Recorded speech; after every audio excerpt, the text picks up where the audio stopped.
అందరికీ నమస్కారం. I hope you all are having a great day. నా పేరు Monica Rajendran. I'm a singer and ఇవాళకి నేను యాంకర్ కూడా. ఈరోజు మనం ప్రేమించొద్దు అనే ఒక సినిమా టీమ్తో ఉన్నాము అండ్ ఐఎమ్ వెరీ ఎక్సైటెడ్ ఎందుకంటే ఈ సినిమా జర్నీ నేను ఎప్పటి నుంచో చూస్తున్నాను. June 7th నాడు ప్రేమించొద్దు అనే సినిమా రిలీజ్ అవ్వబోతుంది థియేటర్స్లో. So here today we have Shirin Sriram, the director of Preminchaddu. We have hero Anurup and we have Chaitanya Shravanti, who is the music director of the film. So first question nenu main ga adigedi entante, Shirin Sriram, why Preminchaddu? ఎందుకు ప్రేమించకూడదు? Okay, ఈ ప్రేమ అనే టైటిల్లో దొరకడం చాలా కష్టం. Love, ఎందుకంటే చాలా titles ఉంటాయి ప్రేమ మీద. అది కూడా టైటిల్ దొరకాలి, ప్లస్ గుర్తుపట్టాలి జనాలు. ఇంకొకటి మనది తెలిసి తెలియని వయసులో ప్రేమించొద్దు. ఓన్లీ ప్రేమించొద్దు కాదు, తెలిసి తెలియని వయసులో ప్రేమించొద్దు అని చెప్తున్నారు. అది సెకండ్ పాయింట్. తెలిసి తెలియని వయసులో ప్రేమించొద్దు. Pan India movie, message oriented, 5 లాంగ్వేజెస్లో తీసుకోండి, Telugu and Hindi straight. Actually వచ్చి దీనికి ఇంకొక ఇంట్రెస్టింగ్ పాయింట్ యాడ్ చేయాలంటే, ఈ మధ్య 2 రోజుల క్రితం ఒక యూట్యూబ్ షార్ట్ ఏదో చూసాను. 25 years ఏజ్ వరకు బ్రెయిన్లో ఒక పార్ట్ డెవలప్ అవ్వదంట. సో అప్పటి వరకు అంత ఎమోషనల్ థింకింగే ఉంటుంది. దాని తర్వాతే యాక్చువల్లీ మనకి ఏది మంచిది అనే డెసిషన్ తీసుకునే కెపాసిటీ వస్తుంది. సో ఆ టైంలో వాట్ ఈస్ ద పాయింట్ అని అది ఇప్పుడు తెలిసింది. సినిమా అంతా చేసేసి అంతా అయిపోయాక మనం చిరిన్ కరెక్ట్గానే ఆలోచించేది types. So it's apparently also scientifically proven. నేనైతే 25 ఏజ్ అంత దూరం వెళ్ళలేదు, ఓన్లీ 18. అది కరెక్టే. అసలు అప్పుడు అంత దూరంకే అలా అనుకుంటే అసలు తెలియని ఏజ్లో అయితే అసలు వేస్ట్ అని. అసలు వేస్ట్.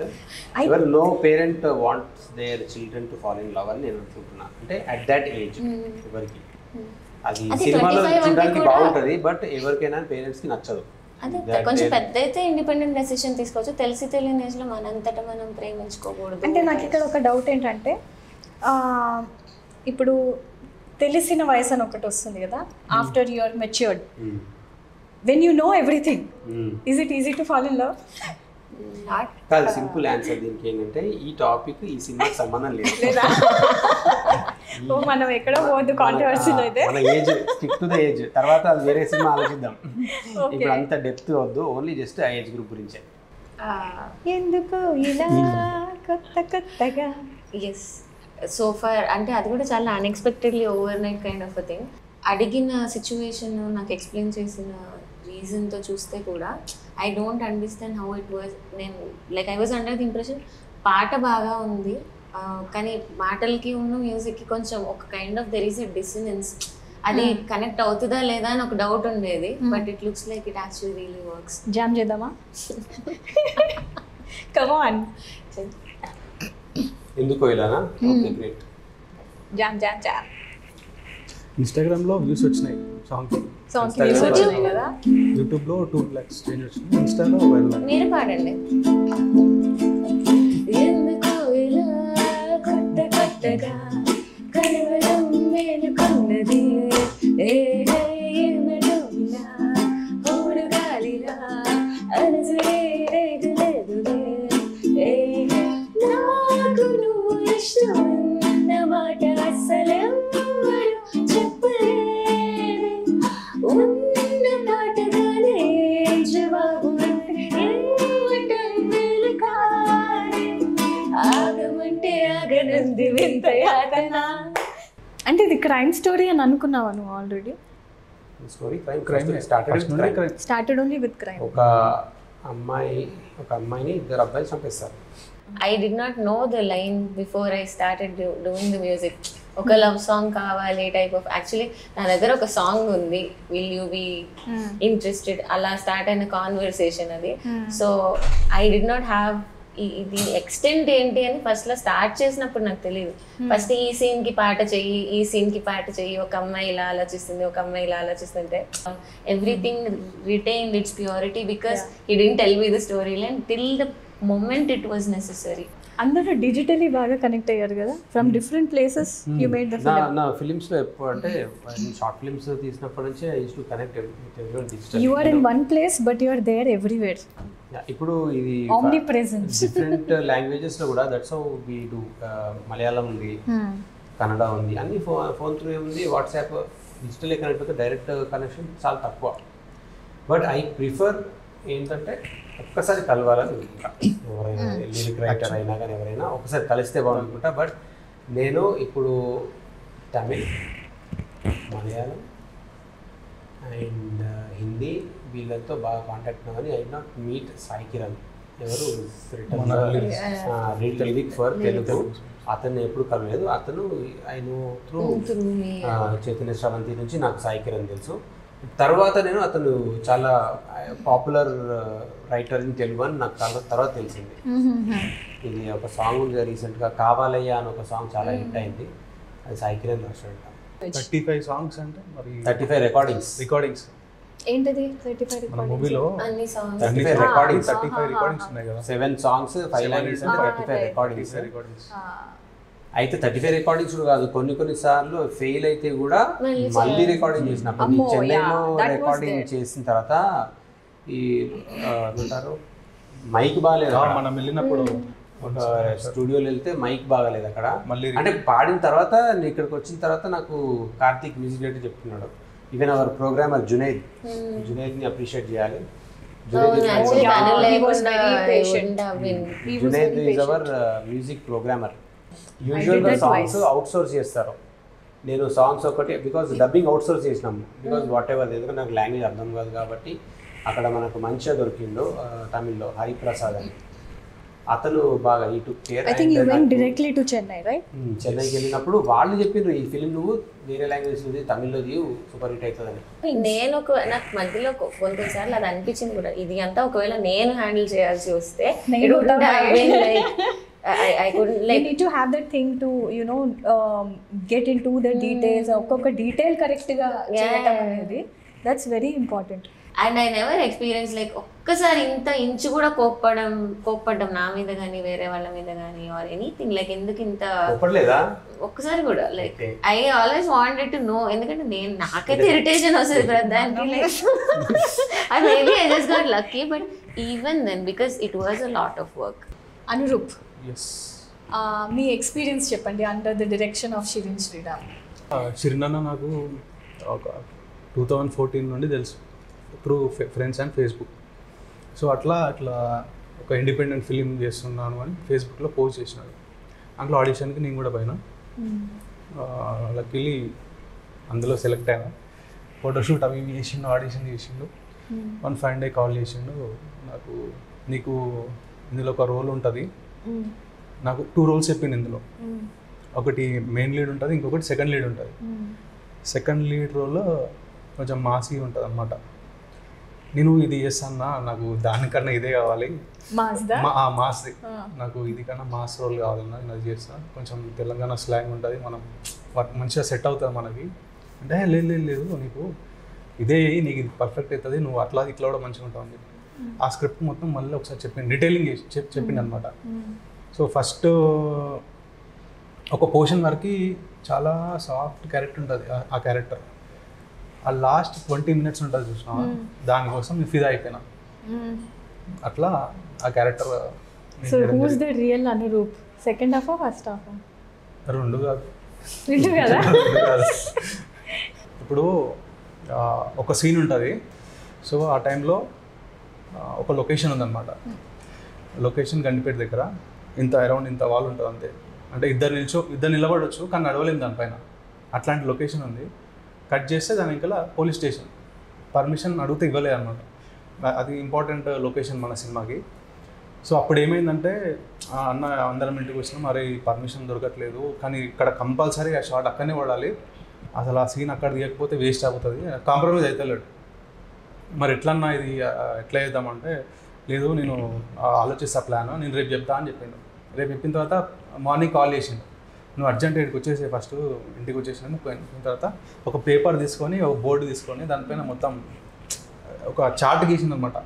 ఏదో ఒక మనం ఇన్వెస్టిగేట్ చేస్తాం కదా అట్లా గీసి ఇది ఒక బ్రిడ్జ్ ఉంది అక్కడ 12 నుంచి 12:30 మధ్యలో ఒక బ్రేక్ ఉంటుంది. ఆ టైంలో వాళ్ళు లంచ్కి వెళ్తారు. నేను అనుకున్నాను 30 minutes టైం ఉంది. సో మీరు ఏం చేసినా కూడా ఆ 30 minutesలోనే మీరు చేయాలి. ఆ సీన్ ఏమో ఒక 6 పేపర్లు ఉంది, 6 pages ఉంది. సింగిల్ టేక్లో వేయాలి. ఇంకో టేక్ తీసుకోవడానికి ఛాన్స్ లేదు. ఎక్కడనో దూరం టెలిలెన్స్ చేసి పెట్టిరు. అది ఇంపాసిబుల్ కదన్నా. ఆ గోడ మీద నిలవడం మీద రాదు. ఆ సీన్ ఏమో నడుచుకుంటూ అక్కడ ఇక్కడ నడుచుకుంటూ చెప్పాలి. మళ్ళీ కన్వర్జేషన్ ఉంది, ఒక ఎమోషన్స్ ఉన్నాయి. అది ఎట్లా పాసిబుల్ అంటే లేదు నాకు అది కావాలి, నువ్వు ఎట్లన్నా చేయాలని చెప్పి మళ్ళీ వర్క్షాప్ చేసింది దానికోసం. 2 days కూర్చొని మొత్తం ప్రాక్టీస్ అనమాట. ఇంకా ఆ సీన్ ఎట్లా వేయాలి. 12 ఇక్కడ ఉంటే 12:30 వాళ్ళు వెళ్ళిపోతారు. ఒకవేళ మనకి ఎంత టైం ఉంటుంది 15 minutesలో ఇది చేయొచ్చు. 2 takesలో ఇది అయిపోవాలి. వాళ్ళు ఇచ్చింది 1 day ఛాన్స్ ఉంది. ఆల్రెడీ సెకండ్ టైం అది. ఫస్ట్ డే వెళ్తే సెక్యూరిటీ చూసి అది వద్దు, మీకు పర్మిషన్ ఇవ్వరు సార్ ఇక్కడ అని ఆల్రెడీ మనకు వార్నింగ్స్ వచ్చినాయి. ఆ రిస్క్ తీసుకొని సార్ చేసేదాంలో ఏం చేస్తుంది, ఇంకా ఇది చూద్దాము, ఇంకా వర్కౌట్ కాకపోతే వదిలేదాం అనుకున్న ప్లాన్తోనే 11:30కి ఆ లొకేషన్కి వెళ్ళిపోయినాం. మొత్తం అన్ని డైలాగ్స్ అన్నీ ప్రిపేర్ అయిపోయినాం. నేను హీరోయిన్ ప్రిపేర్ అయిపోయిన తర్వాత ఆ గోడ ఎక్కినాం. ఆ గోడ ఎక్కితే ఇంతనే ఉంది. నిలబడి అక్కడి నుంచి ఉరికి రావాలి, నడుచుకుంటూ రావాలి, మధ్యలో కూర్చోబెట్టి వాళ్ళు వెళ్ళిపోయిన తర్వాత సిగ్నల్, వాళ్ళు వెళ్ళిపోయినారు లోపల. సో ఆ 15 minutesలో ఒక 6 pages సీన్. సినిమాలో ఒక 5 to 6 minutes ఉంటుంది సీన్. అది సింగిల్ టేక్ 5 minutes ఉంటుంది. ఆ సీన్ మొత్తం అట్లా షూట్ చేసింది. అది one of my favourite scene. ఇందులో వీళ్ళ క్లోజప్ కూడా ఉండదు, but they like it because యాక్టర్కి క్లోజప్ పడినప్పుడే దే లైక్ ఇట్ కదా, బట్ క్లోజప్ కూడా ఉండదు. యాక్చువల్గా హీరోయిన్ వాళ్ళ ఫాదర్ అది చూసిండు ఆ సీన్ చూసి, ఇది అంటే అప్పుడు we're trying to motivate her, మంచిగా చేయమని చెప్పండి సినిమాలో అని. సో ఆ సీన్ చూసిన తర్వాత నేను మా అమ్మాయిని చూస్తలేను, ఈయన అది హీరోని చూస్తున్నా, ఎందుకంటే ఆ బ్రిడ్జ్ మీద నడుస్తున్నాడు, భయమవుతుంది నాకు అని. ఆ బ్రిడ్జ్ మీద నడుస్తుంటది, వెనక సైడ్ వాటర్ ఉంది. ట్రైలర్లో అంతటా అన్నిట్లో అది వెనకాల చాలా కిందకు ఉంటుంది. ముందు నుంచి చూస్తే చిన్న అనిపిస్తుంది. ఆ గోడ వెనకాల లేదు, అక్కడ నుంచి చూసినా పడిపోయి ఎంత విడుతుందో కనిపిస్తుంది. ఇంకా దానిపైన ఇంకా సర్కస్ మాది. ఫైనల్గా సీన్ అయితే అది ఎక్స్ట్రాడినరీ వచ్చింది ఆ సినిమాలో. It's 6 minutes scene, 5 minutes scene, 5 to 6 minutes 45. Amazing కదా. మీరిద్దరు ఎలా కలిసారని చెప్పండి. ఐ వాజ్ కాలేజ్లో వి మెట్. నేను వచ్చి I was doing BTech in biotechnology. ఒకటే కాలేజా? మేమిద్దరం ఒకటే కాలేజ్. తను వచ్చి వాజ్ డూయింగ్ ఫిల్మింగ్ కదా. షిరీన్ పరిచయం అయ్యి నాకు సినిమాల్లో ఇంట్రెస్ట్ ఉండేది చిన్నప్పటి నుంచి. అంటే ఎవరికి ఉండదు. అది ఒకటి, పాటలు అంటే ఇష్టం, బ్యాక్గ్రౌండ్ మ్యూజిక్ అంటే ఇష్టం. ఇవన్నీ ఉండి కూడా అది అంతా ఒక పర్టిక్యులర్ దీంట్లోంచి ఎలా చూడాలి, దాన్ని అంతా కలిపి ఎలా అర్థం చేసుకోవాలని ఒక అవగాహన అయితే అప్పుడు లేదు. కానీ తను కొన్ని మాకు ఇవాళ ఈ సినిమా మేము చూసాము, దీని గురించి ఇలాగా అని మాట్లాడడం, నేను కంపోజర్ అవ్వాలి అసలు ఆ డైరెక్షన్కి రావడానికి కూడా కొంత తన ఇన్ఫ్లుయెన్స్ ఉంది. ఇది షిరీన్ కి కూడా తెలియదు, ఎందుకంటే తను చూసిన సినిమాల గురించి కానీ ఏదో ఒకటి నాకు చెప్పినప్పుడు అది తీసుకొని నేను దాంతో వేరే ఏదైనా, ఎందుకంటే ఆ తర్వాత అసలు ఫస్ట్ తను చెప్పిన షార్ట్ ఫిల్మ్ కి చేయాలి, పాట చేయాలి, అది కూడా వచ్చిన ఏంటంటే తన షార్ట్ ఫిల్మ్ ఏదో చూసి ఇందులో ఈ పాట ఉంటే బాగుంటది కదా, దాన్ని కంపోజ్ చెయ్యాలి అన్న ఐడియా వచ్చింది కూడా. అసలు సినిమాల గురించి మాట్లాడడం అనేది స్టార్ట్ అయింది నా లైఫ్ లో తనతో. అది తర్వాత నేను మ్యూజిక్ కాలేజ్ కి వెళ్ళి మ్యూజిక్ నేర్చుకోవడం, కానీ దాన్ని దీనికి ఎలా ఇన్ఫ్లుయెన్స్ మీ మీటింగ్ అనేది he was an influence for you to go cinema music, for cinema music, to pursue cinema music. It may have happened, it was like an opportunity that friend కాబట్టి అడగడం ఒకటి. అలా అని ఎప్పుడు ఇది అనిపించలే, ఫ్రెండే కదా అని ఛాన్స్ ఇచ్చినట్టు నాకు కూడా అనిపించలేదు. మనం పని చేస్తేనే ట్రిగర్స్ అప్పుడప్పుడు కావాల్సి వస్తుంది to go to the next step. అనుకున్న దానికంటే పెద్ద జర్నీ అది అట్లా. ఈ cinema target audience what, like who do you think should watch this film? A segment కోసం చేశారు? ఈ సినిమా టార్గెట్ ఆడియన్స్ ముగ్గురు ఉన్నారు. ఫస్ట్ ఏమో టీనేజర్స్. అంటే టీనేజర్స్ అంటే మనం ఒక 8th standard 9th standard అనుకో, 9th standard నుంచి మేబీ ఇంటర్మీడియట్ డిగ్రీ కాలేజ్ అంటే మ్యాథ్స్. సో వాళ్ళు ఫస్ట్ టార్గెట్, బికాజ్ వాళ్ళ కోసం తీసాము, వాళ్ళు రిలేట్ చేసుకోగలుగుతారు. Next is parents. Because parents చూసినప్పుడే they will recommend it to their children, మీరు కంపల్సరీ ఈ సినిమా చూడాలి అని. ఎందుకంటే ఈ యాంగిల్లో ఎవరు చెప్పింది లేదు. నేను చెన్నైలో వెళ్ళినప్పుడు కూడా తమిళ్లో చేయమన్నారు చెన్నైలో వాళ్ళు, తమిళ్ వాళ్ళు కూడా ఈ యాంగిల్లో ఎప్పుడు ఎవరు తమిళ్లో కూడా సినిమా రాలేదు, ఇది తమిళ్లో చేయండి అన్నారు. సో పేరెంట్స్ కూడా అదే ఫీల్ అవుతారని నేను అనుకుంటున్నా. They will recommend to their children to watch it. అందుకే మనము క్యాప్షన్ పెట్టినాం పోస్టర్స్ మీద, ఎవ్రీ స్టూడెంట్ మస్ట్ వాచ్ అని పెట్టినాం. ఇంకొకటి తెలుగులో ప్రతి పిల్లలకి తల్లిదండ్రులు తప్పక చూపించాల్సిన సినిమా అని పెట్టినాం caption. So third category film lovers. Film lovers ఎందుకు అని అంటే బికాజ్ నేను ఫిలిం స్కూల్ బ్యాక్గ్రౌండ్ నుంచి వచ్చినాను అండ్ దీనిలో స్టడీ చేయడానికి చాలా ఉంది. బికాజ్ ఇండిపెండెంట్ ఫిలిం ఈ రేంజ్లో చేయొచ్చా అండ్ ఫీచర్ ఫిలిం ఈ రేంజ్లో చేయొచ్చా ఇండిపెండెంట్గా, and also technical things because నీ మ్యూజిక్ అయినా కానీ కామరాన్ background score and sound design visuals ఇట్లా అచీవ్ చేయొచ్చా అని, అండ్ స్టోరీ టెల్లింగ్ ఆల్సో ఈ రేంజ్లో స్టోరీ చెప్పొచ్చా అని third category film lovers. So first is teenagers, second is parents and third is film lovers. Film అన్న టార్గెట్ ఆడియన్స్. ఫస్ట్ వీళ్ళు రావాలి థియేటర్కి, అప్పుడు హిట్ అవుతుంది సినిమా. అండ్ దెన్ సీక్వెల్కి ఏమైనా ప్లాన్ ఉందా? సెకండ్ పార్ట్ సీక్వెలా చేద్దామా? చూద్దాం. యాక్చువల్లీ ఈ స్టోరీ ఇప్పుడు ప్రేమించొద్దు స్టోరీ వరకు అయితే ఇది ఎండ్ అయిపోయింది. దీన్ని ఇంకా ఎక్స్టెండ్ చేయడము యూజ్లెస్. అంటే యూజ్లెస్ కాదు, దాని నుంచి ఇది రాదు. బట్ ప్రేమించొద్దు అనే టైటిల్కి ఎక్స్టెన్షన్ ఏమైనా చేయొచ్చు. స్టోరీ అయితే అది ఎక్స్టెండ్ అవ్వదు. మళ్ళీ వేరే ప్రేమించొద్దు ఇంకేదైనా కేటగిరీ ఇంకేమైనా story or something like that pick up. Preminchoddu series అన్నలాగా ఐ డోంట్ నో, అది సెకండ్కి అట్లాంటి ఏదైనా టాపిక్ దొరికితే definitely, because it's worth it. Title చాలా అట్రాక్టివ్ ఉంది కదా. అంతే కదా. సో పబ్లిక్గా ఇప్పుడు ఒక అనౌన్స్మెంట్ ఇద్దాము మనం about when the film is releasing. June 7th Preminchoddu release అవుతుంది, తప్పక చూడండి. కంపల్సరీ పేరెంట్స్, పిల్లలు అండ్ ఫిల్మ్ లవర్స్ చెప్పిన ఎంతమందో కంపల్సరీ థియేటర్కి వచ్చి చూడండి. అండ్ ఘన విజయం సాధిస్తుందని మేము ఆశిస్తున్నాం. 7th ప్రేమించొద్దు రిలీజ్ అవుతుందండి, అందరూ ఖచ్చితంగా చూడండి. ఇది ఫ్యామిలీతో పాటు వెళ్ళి చూడాల్సిన సినిమా. మీ అందరికీ నచ్చుతుందని అనుకుంటున్నాం. మీ బ్లెస్సింగ్స్ కూడా, మీ సపోర్ట్ కూడా మా అందరికీ కావాలి. So keep supporting us. Thank you. June 7th Preminchoddu cinema release అవుతుంది. మీరందరూ మీ ఫ్యామిలీతో, ఫ్రెండ్స్తో వచ్చి చూస్తారని మేము ఆశిస్తున్నాం. పాటల గురించి నేను చెప్పాలి. నాకు 7 సాంగ్స్ చేసే అవకాశం వచ్చింది.